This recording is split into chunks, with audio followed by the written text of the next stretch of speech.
Hi every one, എല്ലാവർക്കും സുഖമാണോ? എന്താണ് വിശേഷങ്ങൾ? സംസാരിക്കാണ്ടിരിക്കരുത് കേട്ടോ. നമുക്ക് ഇന്നൊരു ഇന്ററാക്റ്റീവ് മോഡലിൽ പോകാൻ വിചാരിക്കുകയാണ്. ഇന്നത്തെ സബ്ജക്റ്റ് നിങ്ങൾ കേട്ടിരുന്നോ? കണ്ടിരുന്നു, നമ്മുടെ ഗ്രൂപ്പിൽ വിട്ടിരുന്നല്ലോ അല്ലെ? കേൾക്കുന്നുണ്ടോ എല്ലാവരും?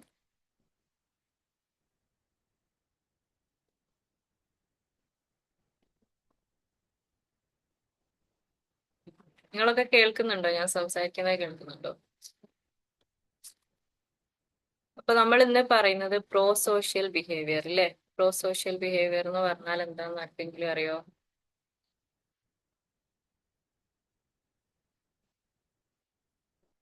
ആർക്കെങ്കിലും അറിയോ? നിങ്ങൾ ഈ അടുത്തായിട്ട്, ഏറ്റവും അടുത്തായിട്ട് ആരിൽ നിന്നും ഒന്നും പ്രതീക്ഷിക്കാതെ മറ്റുള്ള ഒരാൾക്ക്, അറിയാത്ത ഒരാൾക്ക്, അപരിചിതനായിട്ടുള്ള ഒരാൾക്ക് വേണ്ടി ഹെൽപ്പ് ചെയ്ത് എന്താണ് നിങ്ങൾക്ക് ഓർമ്മയുള്ള കാര്യം? ഇതിന്റെ മുമ്പ് ഈ അടുത്തായിട്ട്, ഏറ്റവും അടുത്തായിട്ട് സംഭവിച്ച കാര്യങ്ങൾ ഓർമ്മയുള്ളത് പറയും. ഒരു വർഷം മുമ്പായോ അല്ലെങ്കിൽ ഒരാഴ്ച മുമ്പെയോ എങ്ങനെയായാലും നിങ്ങളുടെ ഏറ്റവും അടുത്തായിട്ട് നിങ്ങൾ മറ്റൊരാളെ ഹെൽപ്പ് ചെയ്ത് ഒരു കാര്യവും പ്രതീക്ഷിക്കാതെ. ആരും ഹെൽപ്പ് ചെയ്തിട്ടില്ല ഇതുവരെ ആരെയും?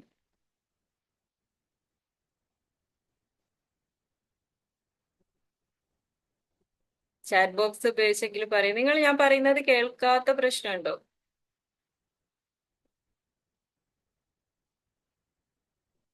നമ്മൾ ബസ്സിൽ ഒരാൾക്ക് സീറ്റ് ഒഴിഞ്ഞു കൊടുക്കുന്നത് ഒരു ഹെൽപ്പ് അല്ലേ?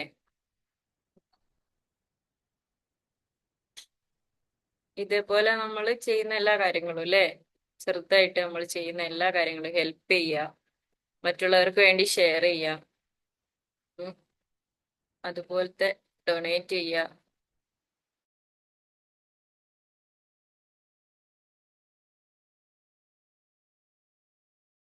അപ്പൊ അത്തരത്തിൽ നമ്മൾ മറ്റുള്ളവരെ ഹെൽപ്പ് ചെയ്യുന്ന എല്ലാ കാര്യങ്ങളെയും പറയുന്ന പേരാണ് pro social behaviour. Pro social എന്ന് പറയുമ്പോൾ എന്താണ്? പ്രോ സോഷ്യൽ എന്ന് പറഞ്ഞാൽ ഇത്രയേ ഉള്ളൂ. നമ്മൾ മറ്റുള്ളവരുടെ നന്മ നമ്മൾ ആഗ്രഹിക്കുന്നുണ്ടോ?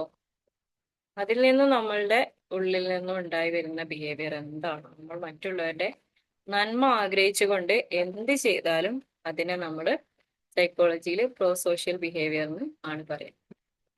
അപ്പോ നമ്മൾ മറ്റുള്ളവർക്ക് ഡൊണേറ്റ് ചെയ്യാറുണ്ട് അല്ലെ? പൈസ ഡൊണേറ്റ് ചെയ്യാറുണ്ട്. അതുപോലെ നമ്മുടെ കയ്യിലുള്ള സാധനങ്ങൾ നമ്മൾ ഷെയർ ചെയ്യാറുണ്ട്. നമ്മൾ പല സാഹചര്യങ്ങളിലും നമ്മളെ ചുറ്റുമുള്ള ആൾക്കാരെ നമ്മൾ ഹെൽപ്പ് ചെയ്യാറുണ്ട്. ഇതെല്ലാം പ്രോ സോഷ്യൽ ബിഹേവിയർ ആണ്. ആ ഒരു പേര് തന്നെ എങ്ങനെ അല്ലെ? പ്രോ. ഭയങ്കര പ്രോ ആണ്. ആ ഒരു നമ്മളെ ബിഹേവിയറിന്റെ കൂട്ടത്തിൽ തന്നെ ഭയങ്കര പ്രോ ആയിട്ടുള്ള ആൾക്കാരാണ് ഈ ബിഹേവിയർ എന്ന് പറയുന്നത്. അപ്പൊ നിങ്ങള് ഇങ്ങനെ നോക്കുമ്പോ എന്തെല്ലാം ചെയ്തിട്ടുണ്ടാവും എന്ന് ചോദിക്കുമ്പോ ആർക്കും ഒന്നും പറയാനില്ല. നിങ്ങൾ എന്താ പറയാത്തതെന്ന് അറിയില്ല. എന്തായാലും ഒരുപാട് ആളുകൾ അങ്ങനെ ചെയ്യുന്നുണ്ടാവും. ഈ ചെയ്യുന്നതിൽ തന്നെ നമുക്ക് നോക്കുകയാണെങ്കിൽ പ്രൊസോഷ്യൽ ബിഹേവിയറും അൾട്രൂയിസം എന്ന് പറയുന്ന ഒരു സബ് വിഭാഗം കൂടി ഉണ്ട് ഇതിൽ തന്നെ. ഈ അൾട്രൂയിസം എന്ന് പറഞ്ഞാൽ എന്താന്ന് വെച്ചാല് ഒന്നും തിരിച്ച് പ്രതീക്ഷിക്കാതെ ചെയ്യുന്നത്. പ്രൊസോഷ്യൽ ബിഹേവിയറിൽ ചിലപ്പം എന്ത് ചെയ്യാം, പ്രൊഫഷണൽ ആയിട്ടൊക്കെ തെരഞ്ഞെടുക്കാം അല്ലെ? നമുക്ക് സോഷ്യൽ ബിഹേവിയർ ആയിട്ട് ഒരു ഡോക്ടർ ശരിക്കും എത്ര ആൾക്കാരാണ് ഹെൽപ്പ് ചെയ്യുന്നത്. പക്ഷെ അവർക്ക് അവരുടേതായ ഇൻകം ഒക്കെ വരുന്നുണ്ട് അല്ലെ അതിൽ നിന്ന്. അതുപോലെ നമ്മൾ കൗൺസിലേഴ്സ്, നഴ്സിംഗ് അങ്ങനെ ചെയ്യുന്ന ആൾക്കാരൊക്കെ എന്താണ്, ശരിക്കും പ്രോസോഷ്യൽ ബിഹേവിയർ തന്നെയാണ് അവരും ചെയ്യുന്നത്. പക്ഷെ അവർക്ക് എന്തെങ്കിലും ഒരു ബെനിഫിറ്റ് ഇങ്ങോട്ട് കിട്ടുന്നുണ്ട്. അങ്ങനെയൊന്നും കിട്ടാതെ തന്നെ നമ്മൾ ചെയ്യുന്നതിന് ഒരു ഔട്ട്കം അല്ലെങ്കിൽ ഇൻകമോ ഒന്നും നമ്മൾ ആഗ്രഹിക്കുന്നില്ല. നമ്മൾ ചെയ്യുന്ന എല്ലാ കാര്യങ്ങളും മറ്റുള്ളവരെ നന്മ മാത്രം ആഗ്രഹിക്കുക, അതിൽ ഒരു ഇൻകമും ആഗ്രഹിക്കാതെ വരുന്ന ആ ഒരു കാര്യത്തിനെയാണ് നമ്മൾ എന്ത് പറയുന്നത്? അൾട്രൂയിസം എന്ന് പറയാം. പ്രോസോഷ്യൽ ബിഹേവിയറിൽ തന്നെ ഒന്നും കൂടി മെച്ചപ്പെട്ട ഒരു കാര്യമാണ് അൾട്രൂയിസം. ഈ പ്രോസോഷ്യൽ ബിഹേവിയർ എവിടുന്നാ വരുന്നതെന്ന് വെച്ചാല് നമ്മൾ ചിന്തിക്കാം. എങ്ങനെയാ വരുന്നത്? നമ്മളിൽ എമ്പതി ഉണ്ടെങ്കിലാണ് പ്രോ സോഷ്യൽ ബിഹേവിയർ ഉണ്ടാവുക. അപ്പൊ ഈ എമ്പതിനെ കുറിച്ച് ഒരുപാട് പഠനങ്ങൾ നടന്നിട്ടുണ്ട്. എമ്പതി ജനറ്റിക് ആണോ അങ്ങനെയൊക്കെ നോക്കിയിട്ട് ഒരുപാട് പഠനങ്ങൾ നടത്തിയിട്ടുണ്ട്. അപ്പൊ ജനറ്റിക് ആണ് എന്ന് തെളിഞ്ഞിട്ടുണ്ട്. എന്നാല് ഈ ജന്മനാ ഒരാൾക്ക് എമ്പതി പറഞ്ഞാൽ എന്താണെന്ന് അറിയോ? എമ്പതി എന്ന് പറഞ്ഞാല് മറ്റുള്ള ആളുടെ ഒരു ഇമോഷന് അല്ലെങ്കിൽ അവരുടെ ആ ഒരു അവസ്ഥനെ നമ്മൾ കൃത്യമായിട്ടും തിരിച്ചറിയാന്നുള്ളതാണ്. ഈ സിംപ്ലി അതിനെ ഒരു ഉദാഹരണമൊക്കെ പറയുകയാണെങ്കിൽ മറ്റൊരാളുടെ ഷൂ നമ്മൾ എടുത്തിടാന്നൊക്കെ പറഞ്ഞിട്ട് പറയാറുണ്ട് ജസ്റ്റ്. അപ്പൊ അവർക്ക് എത്രത്തോളം ആ ഷൂ കംഫർട്ട് ആണ് എന്നുള്ളതും ആ ഷൂവിന് എന്തൊക്കെ പ്രശ്നം ഉണ്ട് എന്നുള്ളതും നമ്മളത് നേരിട്ട് എടുത്തിടുന്ന സമയത്ത് മാത്രമാണ് നമുക്ക് മനസ്സിലാവുന്നത്. അപ്പൊ ജസ്റ്റ് ആ ഒരു എക്സാമ്പിൾ അങ്ങനെ പറയുന്നത് നമ്മൾ കറക്റ്റ് ആ ഒരു സിറ്റുവേഷനിൽ എങ്ങനെയായിരിക്കും എന്ന് നമ്മൾ ചിന്തിക്കുക എന്നുള്ളതാണ്. അങ്ങനെ ചിന്തിക്കുന്ന ആളുകൾക്കാണ് നമ്മൾ എന്താണ് മറ്റുള്ളവരെ കൂടുതൽ സഹായിക്കാൻ ആൾട്രൂയിസ് ആണെങ്കിലും പ്രോ സോഷ്യൽ ബിഹേവിയർ ആണെങ്കിലും നമ്മളിൽ നിന്നും അങ്ങനെ ഒരു ബിഹേവിയർ ഹെൽപ്പിംഗ് മെന്റാലിറ്റി ഉണ്ടാവണമെങ്കിൽ നമ്മളിൽ എമ്പതി ഉണ്ടാവണം എന്നാണ് പറയുന്നത്. ഇത് ട്വിൻസിന്റെ സ്റ്റഡീസിൽ ഒക്കെ അങ്ങനെ ജനറ്റിക് സ്റ്റഡികൾ നടന്നിട്ടുണ്ട്. അത്തരം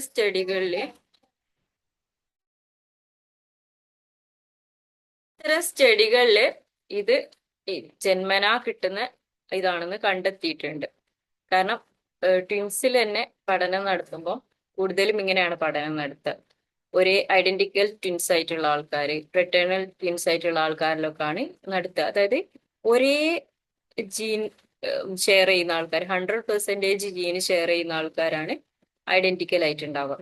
മറ്റേത് 50% ആണ് വരിക. അപ്പൊ ഈ 100% ഷെയർ ചെയ്യുന്ന ട്വിൻസ് സെയിം അവരിൽ പ്രോസോഷ്യൽ ബിഹേവിയർ ഉണ്ടെങ്കിൽ മറ്റേ ആളിലും സെയിം പ്രോസോഷ്യൽ ബിഹേവിയർ ഉള്ളതായിട്ടും, ഇല്ലാത്ത ഒരു കുട്ടിയാണെങ്കിൽ അവരുടെ കൂടെയുള്ള ട്വിൻസിന് ഇല്ലാത്തതായിട്ടും കണ്ടെത്തിയിട്ടുണ്ട്. അതുപോലെ ഇവരെക്കാൾ കുറവായിട്ട് വ്യത്യാസം കാണിക്കുന്നത് കണ്ടിട്ടുണ്ട് എന്നാ പറയുന്നത്. അപ്പൊ എന്താണ് ഇത് ജന്മന ആണ് ഇങ്ങനെ ഒരാളെ ഹെൽപ്പ് ചെയ്യണം എന്നുള്ള ഒരു മെന്റാലിറ്റി നമ്മളിൽ ഉണ്ടാവുന്നത്. എന്നാല് ഇത് നമ്മുടെ എൻവയോൺമെന്റ് ആണ് ഇത് ഡെവലപ്പ് ചെയ്തെടുക്കുന്നത്. ഒരാൾക്ക് ഇപ്പോ ജന്മന അങ്ങനത്തെ ഒരു മാതാപിതാക്കള് നല്ല സഹായിക്കുന്ന ആളുകളാണെങ്കിൽ കൂടി ഇവരുടെ ചുറ്റുപാടും അങ്ങനെ അല്ല ഇവരെ വളർത്തുന്നതെങ്കിൽ അത് ഇല്ലാതായി പോകാനും സാധ്യതയുണ്ട്. അപ്പൊ ചുറ്റുപാട് ഇതിനെ നന്നായിട്ട് എഫക്റ്റ് ചെയ്യുന്നുണ്ട് എന്നാണ് പറയുന്നത്. അപ്പൊ എന്താണ് നമ്മൾ മറ്റുള്ളവരെ ഹെൽപ്പ് ചെയ്യാന്നുള്ള ആ ഒരു മെന്റാലിറ്റി നമ്മളുടെ ജന്മനാ നമ്മളിലൊക്കെ ഉണ്ട്. നമ്മൾ കാണാം ചെറിയ കുട്ടികളാണ് കൂടുതൽ ഹെൽപ്പ് ചെയ്യുന്നതായിട്ട് നമുക്ക് കാണാം അല്ലെ. നമ്മളെക്കാൾ കൂടുതലായിട്ട് എല്ലാ കാര്യങ്ങളിലും ഒരു ഹെൽപ്പിംഗ് മെന്റാലിറ്റി, ഒരു ഷെയറിംഗ് മെന്റാലിറ്റി, ഇതൊക്കെ നമുക്ക് കുട്ടികളിൽ കാണാൻ പറ്റും അല്ലെ. ചെറിയ കുഞ്ഞു മക്കളിലാണ് കാണാൻ പറ്റുക. അപ്പൊ ഇത് ഡെവലപ്പ് ചെയ്ത് കൊണ്ടുവരിക എന്നുള്ളത് അവന്റെ ചുറ്റുപാട് എങ്ങനെയാണ് എന്നുള്ളതിനനുസരിച്ചായിരിക്കും ഇരിക്കുക എന്നാണ് പറയുന്നത്. അപ്പൊ നിങ്ങള് എന്താണ് എമ്പതി ഉള്ള ഒരാള്. പിന്നെ ഒരു പഠനം നടത്തിയത് എന്ന് പറഞ്ഞാല് ഒരു സ്കൂൾ കുട്ടികളുടെ ഇടയിൽ ഒരു ഹാൻഡിക്യാപ്ഡ് ആയിട്ടുള്ള ഒരാളെ കൊണ്ടുവരികയാണ്. അപ്പൊ ഇവര് പ്ലാൻഡ് ആണ്. ഇത് എങ്ങനെയാണ്, ആരൊക്കെയാണ് ഇതിനോട് പ്രതികരിക്കുക, ആരൊക്കെയാണ് നല്ല രീതിയിൽ പ്രതികരിക്കുക, ഈ രീതിയിൽ അറിയാൻ വേണ്ടിയിട്ടാണ് ഇങ്ങനെ ഒരു ടെസ്റ്റ് നടത്തിയിട്ടുള്ളത്. ഈ ടെസ്റ്റിൽ എന്താ ചെയ്തതെന്ന് വെച്ചാൽ ഇങ്ങനെ ഒരു ഹാൻഡികാപ്ഡ് ആയിട്ടുള്ള ഒരു കുട്ടീനെ ക്ലാസ്സിലേക്ക് കൊണ്ടുവരികയാണ് ചെയ്യുന്നത്. ഈ സമയത്ത് അവിടെ ആരൊക്കെയാണ് ഹെൽപ്പ് ചെയ്യുക എന്നുള്ളതാണ് എടുക്കുന്നത്. അപ്പൊ വളരെ കുറഞ്ഞ കുട്ടികൾ മാത്രമാണ് ഈ കുട്ടീനെ എല്ലാ കാര്യത്തിനും ഹെൽപ്പ് ചെയ്തത്. അതിൽ തന്നെ ഒരു കുട്ടി ഇത് അവളുടെ മാത്ര കടമയാണ്, എന്റെ കടമയാണെന്നുള്ള അത്രയും ഭയങ്കര ആ ഒരു വിശ്വാസത്തില് എല്ലാ കാര്യങ്ങളിലും എല്ലാ സമയത്തും ഹെൽപ്പ് ചെയ്തു എന്നാണ് പറയുന്നത്. അവസാനം ഈ അവരുടെ ആ ഒരു അവയവം എന്താണോ അവർക്ക് കാല് ആണെന്ന് തോന്നുന്നുണ്ട്, വീൽ ചെയറിൽ കൊണ്ടുവന്ന ഒരു സ്റ്റഡി ആയിരുന്നു. അപ്പൊ ആ ആ ആ സംഭവം, അതായത് ആ അവയവം ഈ ഫ്രണ്ടായിട്ട് മാറി എന്നുള്ള രീതിയിലാണ് ആ ഒരു സ്റ്റഡി കൺക്ലൂഡ് ചെയ്യുന്നത്. അപ്പൊ എന്താണ് അത്രയ്ക്കും ചിന്തിക്കുന്ന ആളുകളും നമ്മളുടെ ഇടയിലുണ്ട്. നമുക്ക് ഇഷ്ടപ്പെട്ട ഒരു കാര്യം അല്ലെങ്കിൽ ആ ഇഷ്ടപ്പെട്ടുകൊണ്ട് തന്നെ ഒന്നും തിരിച്ച് ആഗ്രഹിക്കാതെ അവരെ മറ്റുള്ളവരെ ഹെൽപ്പ് ചെയ്യാൻ അവരുടെ ജന്മനാ ഉള്ള ഒരു വാസനയാണെന്നുള്ളത് ആണ് ഈ ഒരു സ്റ്റഡിയിലും മനസ്സിലാക്കിയിട്ട്. ഉള്ളത് എന്നാ പറയുന്നത്. അപ്പോൾ നമ്മൾ ഹെൽപ്പ് ചെയ്യുക, മറ്റുള്ളവരെ ഹെൽപ്പ് ചെയ്യുക എന്നുള്ളത് എത്രത്തോളം വലിയ കാര്യമാണെന്ന് നമുക്കറിയാം. എന്നാലും ഇത് ജന്മനാ ഉണ്ടാവുന്ന ഒരു കാര്യമാണെന്നാണ് സ്റ്റഡികൾ തെളിയിച്ചിട്ടുള്ളത്. അത് ജന്മനാ ഉണ്ടെങ്കിലും ഇല്ലെങ്കിലും നമ്മുടെ എൻവയോൺമെന്റിന് അത് ഡെവലപ്പ് ചെയ്ത് കൊണ്ടുവരാനും പറ്റൂലേ. അപ്പൊ ഞാൻ നേരത്തെ നിങ്ങളോട് ചോദിച്ചില്ലേ നിങ്ങളെ ഹെൽപ്പ് ചെയ്തതിനെ കുറിച്ച്. ഇപ്പോ ഇത്രയും നേരം ക്ലാസ് കേട്ടിട്ട് നിങ്ങൾ ഹെൽപ്പ് ചെയ്ത് ഏതെങ്കിലും ഒരു സിറ്റുവേഷൻ നിങ്ങൾക്ക് പറയാൻ പറ്റും കേട്ടോ. മറ്റുള്ളവരെ ഹെൽപ്പ് ചെയ്ത് നിങ്ങൾക്ക് ജസ്റ്റ് നിങ്ങളുടെ ചാറ്റ് ബോക്സ് ഉപയോഗിക്കാം കേട്ടോ. നിങ്ങൾ ഹെൽപ്പ് ചെയ്തിട്ടുള്ള ഏതെങ്കിലും സിറ്റുവേഷൻസ്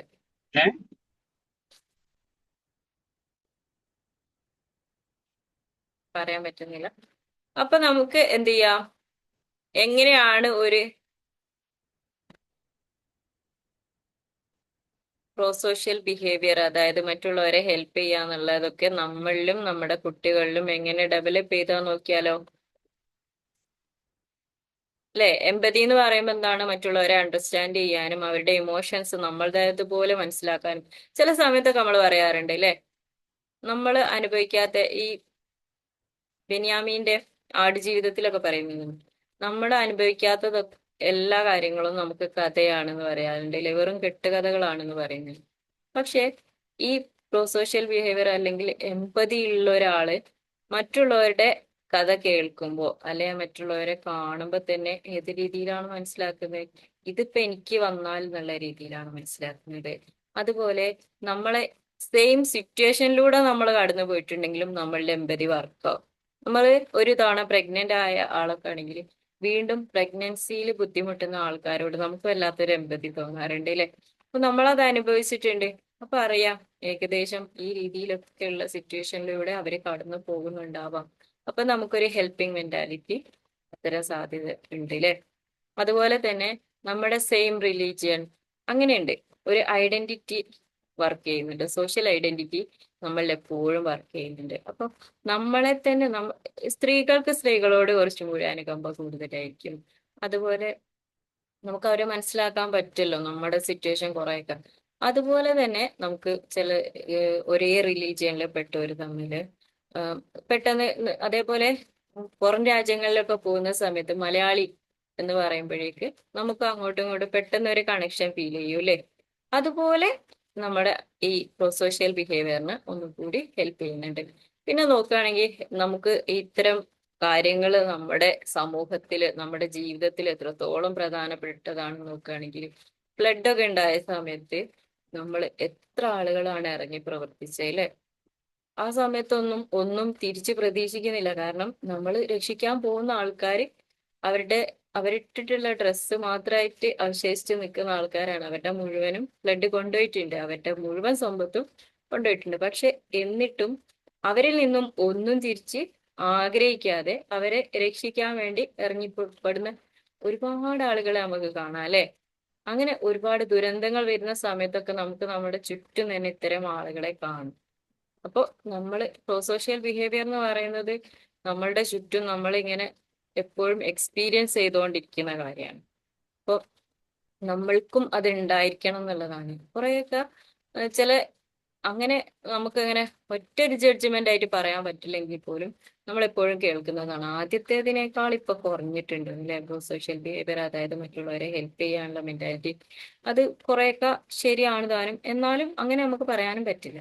ഒരുപാട് കൂടിയിട്ടുമുണ്ട്. കാരണം ക്യാഷ് ഒക്കെ മറ്റുള്ളവർക്ക് ഡൊണേറ്റ് ചെയ്യുന്ന കാര്യത്തിലാണെങ്കിലും ഒരുപാട് ആൾക്കാർ അല്ലെ ചെറിയ ചെറിയ കുട്ടികളെ പഠിപ്പിക്കാനൊക്കെ അത്യാവശ്യം ഒരു ഏണിങ് ഉണ്ടായി കഴിഞ്ഞാല് നമ്മുടെ കയ്യിലുള്ളത് എടുത്തിട്ട് മറ്റുള്ള കുട്ടികളെ പഠിപ്പിക്കുക, അങ്ങനത്തെ കാര്യങ്ങളൊക്കെ ചെയ്യുന്നത് നമ്മളും ഇപ്പോഴും നമ്മൾ കാണുന്നുണ്ട്. മൊത്തത്തിൽ തന്നെ ഏറ്റെടുത്ത് പഠിപ്പിക്കുന്നതും ഒക്കെ നമ്മൾ കാണുന്നുണ്ട്. അപ്പൊ അതൊക്കെ നല്ലൊരു കാര്യമാണ്.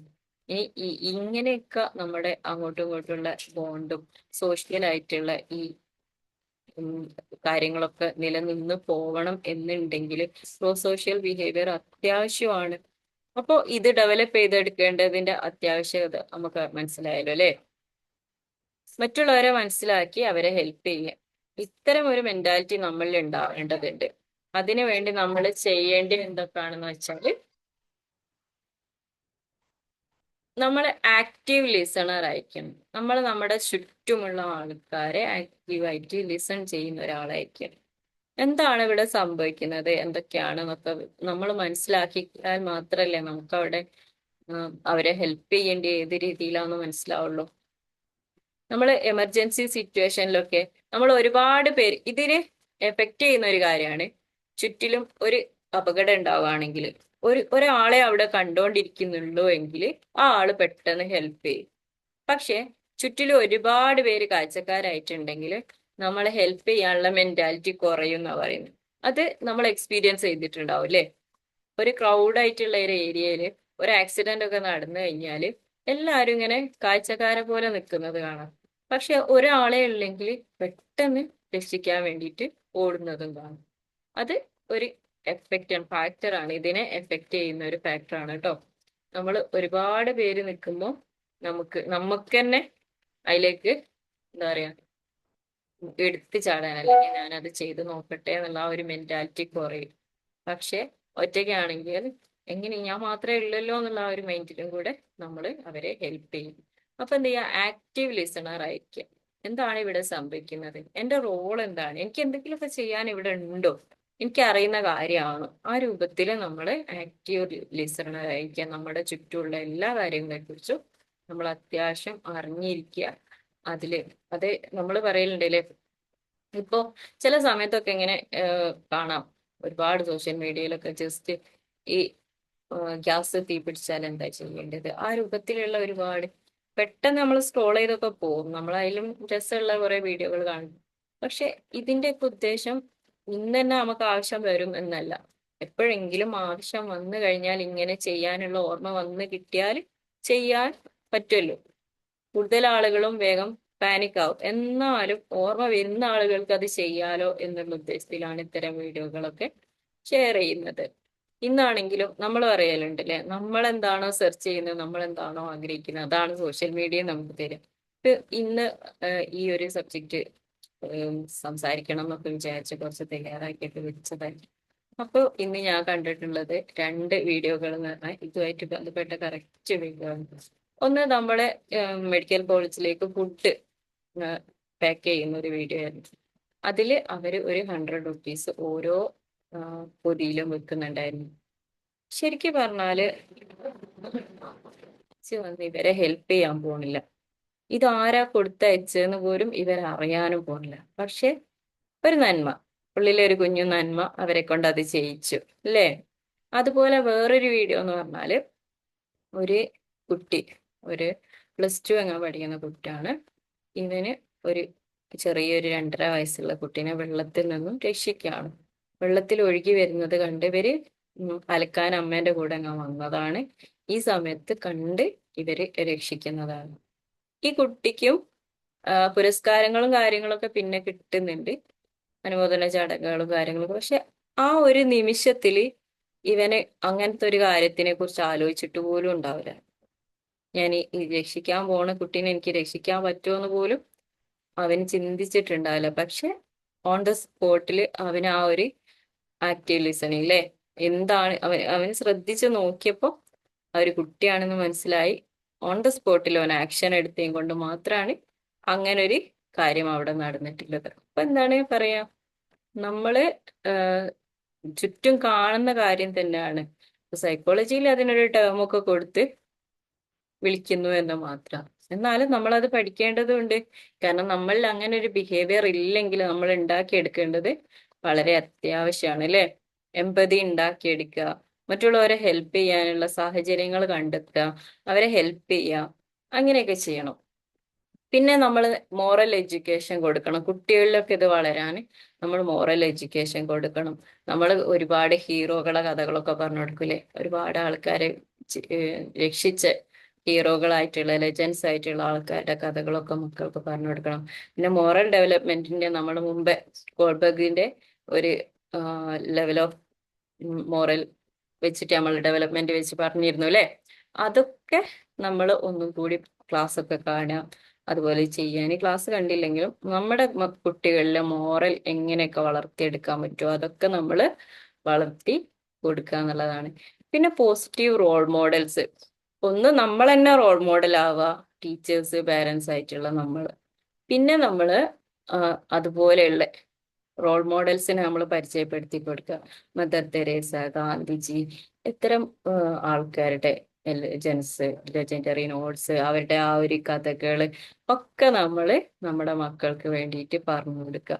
നമ്മള് ഹെൽപ്പിംഗ് മെന്റാലിറ്റി വളർത്താന് ആരുടെയൊക്കെ കഥ പറയണോ, നമ്മുടെ റസൂലിന്റെ കഥയോ, എല്ലാ കഥകളും മക്കളെ പറഞ്ഞ് അവരുടെ കുഞ്ഞു മനസ്സിൽ ഒരു ക്രിട്ടിക് മൈൻഡ് ഉണരുന്നതിന് മുമ്പായിട്ട് അവരുടെ ഉള്ളിലേക്ക് ഇത്തരം കഥകളും കാര്യങ്ങളും ഒക്കെ നമ്മൾ കൊടുക്കുക. പിന്നെ പ്രാക്ടീസ് ഹെൽപ്പിംഗ് മെന്റാലിറ്റി, പ്രാക്ടീസ് ചെയ്യിപ്പിക്കുക ഇവരെ കൊണ്ട് മറ്റുള്ളവരെ ഹെൽപ്പ് ചെയ്യാൻ. അറ്റ്ലീസ്റ്റ് ഒന്നുമില്ലെങ്കിൽ ഒരു ഡൊണേഷൻ ബോക്സ് വീട്ടിൽ വെച്ചിട്ട് അതിലിങ്ങനെ ഇടുക. എന്നിട്ട് അവരോട് പറയാം, ഇത് നമ്മൾ മറ്റുള്ളവരെ ഹെൽപ്പ് ചെയ്യാൻ വേണ്ടി മാറ്റി വെക്കുന്ന ക്യാഷ് ആണ്. അതുപോലെ പറയാം, ഇനി പുറത്ത് പോകാൻ പറ്റുന്ന ദിവസങ്ങളിലാണെങ്കിൽ അവരെ കൊണ്ട് മറ്റുള്ളവർക്ക് എന്തെങ്കിലുമൊക്കെ ചെയ്യിപ്പിക്കാം. അങ്ങനെയൊക്കെ നമുക്ക് ചെയ്യാം. അങ്ങനെയൊക്കെ നമുക്ക് ഇത് വളർത്തിയെടുക്കാവുന്നതേ ഉള്ളൂ. അതുപോലെ ഗ്രൂപ്പ് ആക്ടിവിറ്റീസിലൊക്കെ ഉൾപ്പെടുത്തുക. അപ്പൊ നമ്മള് ബ്ലഡ് ഡൊണേഷൻ ഒക്കെ ഉണ്ട് അല്ലെ, അത്തരം കാര്യങ്ങളിലൊക്കെ നമ്മൾ ഉൾപ്പെടുന്നത് അവരെ കാണിച്ചെങ്കിലും കൊടുക്കുക. അതേപോലെ സ്കൂൾ ക്ലീനിങ് കാര്യങ്ങള്, അതൊക്കെ മൊത്തം എല്ലാവർക്കും ഉപകാരപ്പെടുന്ന കാര്യങ്ങളാണ്. അപ്പൊ അത്തരം കാര്യങ്ങളില് ഗ്രൂപ്പായിട്ട് നമ്മൾ പാർട്ടിസിപ്പേറ്റ് ചെയ്യുന്നത് മക്കളെ കാണിച്ചു കൊടുക്കുക. മക്കൾക്കും അതിന് ഒരു പാർട്ടിസിപ്പന്റ് ആയിട്ട് മാറാനുള്ള അവസരങ്ങൾ ഒരുക്കി കൊടുക്കുക. ഇതൊക്കെയാണ് നമ്മെ കൊണ്ട് ചെയ്യാൻ പറ്റുന്ന കാര്യങ്ങള്. പിന്നെ നമ്മള് മൈൻഡ്ഫുൾനെസ്സും ഇമോഷണൽ അവയർനെസ്സും ഒക്കെ പ്രാക്ടീസ് ചെയ്യിപ്പിക്കുക. മൈൻഡ്ഫുൾനെസ് ഇത് നമ്മൾ പ്രാക്ടീസ് ചെയ്യുന്നത് എന്തിനാണ്? നമ്മൾ മൈൻഡ്ഫുൾ ആയിരിക്കണം. നമ്മൾ ആദ്യം നമ്മുടെ പ്രശ്നങ്ങളിൽ മുങ്ങി കിടക്കുകയാണെങ്കിൽ മറ്റൊരാളെ ഹെൽപ്പ് ചെയ്യാൻ നമുക്ക് പറ്റില്ല. നമ്മൾ ഇമോഷണലി കൂടുതൽ എന്താ പറയാ, സ്ട്രെസ്ഡ് ആയിട്ട്, ഡൗൺ ആയിട്ട്, ആങ്സൈറ്റി, അങ്ങനത്തെ ഒക്കെ ഒരു കാര്യങ്ങളിൽ നമ്മൾ അങ്ങോട്ട് മുങ്ങി കിടക്കുകയാണെങ്കിൽ നമുക്ക് മറ്റുള്ളവരെ ഹെൽപ്പ് ചെയ്യാൻ പറ്റൂല. അപ്പൊ നമ്മളിൽ ആദ്യം നല്ലൊരു മൈൻഡ് സെറ്റ് ഉണ്ടാക്കിയെടുക്കണം. മൈൻഡ്ഫുൾനെസ് ഒക്കെ പ്രാക്ടീസ് ചെയ്ത് മെഡിറ്റേഷൻ ഒക്കെ ചെയ്ത് നമ്മളിൽ അത്യാവശ്യം നല്ലൊരു അറ്റ്മോസ്ഫിയർ നമ്മുടെ ഉള്ളിൽ, ഇന്റേണൽ മെന്റൽ ഹെൽത്ത് നന്നാക്കി എടുക്കും. അതിനുശേഷം നമ്മൾ മറ്റുള്ളവരെ ഹെൽപ്പ് ചെയ്യാൻ ശ്രമിക്കുന്നതായിരിക്കും വളരെ നല്ല കാര്യമാണ് എന്നുള്ളതാണ്. അപ്പോൾ നമ്മൾ മറ്റുള്ളവരെ ഹെൽപ്പ് ചെയ്യാന്നുള്ള ആ ഒരു വിഷയത്തിനെ കുറിച്ചാണ് നമ്മൾ ഇന്ന് സംസാരിച്ചിട്ടുള്ളത്. ഈ ഒരു വിഷയത്തിലൊക്കെ ഒരുപാട് ഇന്ററാക്ഷൻ കിട്ടാൻ പറ്റുന്ന ക്ലാസ് ആയിരുന്നു. പക്ഷെ ആരും അധികം പ്രതികരിച്ച് കണ്ടില്ല.